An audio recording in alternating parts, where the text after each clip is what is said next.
Le virus peut entrer dans le corps par le nez, la bouche et les yeux. Les symptômes qu'il déclenche varient alors beaucoup d'une personne à l'autre. Mais dans plus de 80% des cas, l'intrusion du virus déclenche une réaction de protection qui se traduit par la fièvre. Elle essaye de rendre le corps hostile au virus en élevant sa température. J'ai pris ma température et j'avais 39,5. J'avais chaud, j'avais froid, j'avais des vertiges, j'avais des crampes d'estomac. Ce qui m'a frappé, en fait, c'est la vitesse de propagation des symptômes et la virulence de la maladie. Cette fièvre consomme beaucoup d'énergie, ce qui peut être à l'origine d'importantes courbatures et d'une grande fatigue.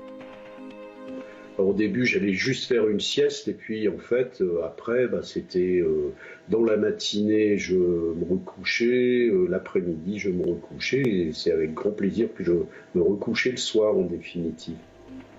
Parfois, la présence du virus au niveau du larynx provoque une inflammation responsable d'une toux sèche.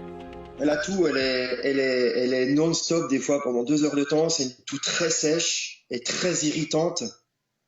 Et ça fait pas mal, mais c'est très handicapant.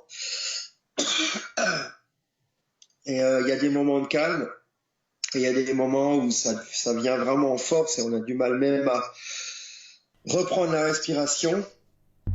L'installation dans la sphère ORL peut entraîner une perte de l'odorat et du goût. La disparition de ces sens est parfois même le seul symptôme du coronavirus perçu par les patients. Elle est assez caractéristique. Alors le gros avantage, c'est quand je nettoie ma caisse des chats, ça ne me pose plus aucun problème. Par contre, c'est vrai que c'est très perturbant quand on fait son premier repas. Je me suis amusé hier soir à prendre une cuillère à soupe de moutarde et la manger. Je n'ai absolument pas eu cette sensation de picotement, de goût. Alors du coup, ça pique un peu moins la cuisine parce que ça soit bon ou mauvais, ça change rien. Le virus peut aussi entraîner un dérèglement au niveau des intestins qui se manifeste par une diarrhée. Je crois que c'est arrivé 3 fois, effectivement, d'avoir des diarrhées, mais qui ne s'expliquaient pas du tout, en définitive. Ça venait, ça durait une journée, une demi-journée, et puis ça disparaissait. La cible favorite du nouveau coronavirus reste les poumons. Il attaque la membrane des alvéoles où se produit normalement l'oxygénation du sang. Cette dégradation entraîne le passage de liquide du sérum sanguin à l'intérieur des alvéoles et la fonction des poumons est altérée. C'est une pneumonie qui se traduit par des parties blanches sur une radio des poumons normalement entièrement noires lorsqu'ils sont remplis d'air. Les formes les plus graves seraient liées à une sorte de tempête immunitaire, une production anormale et massive de cellules inflammatoires, ici en blanc.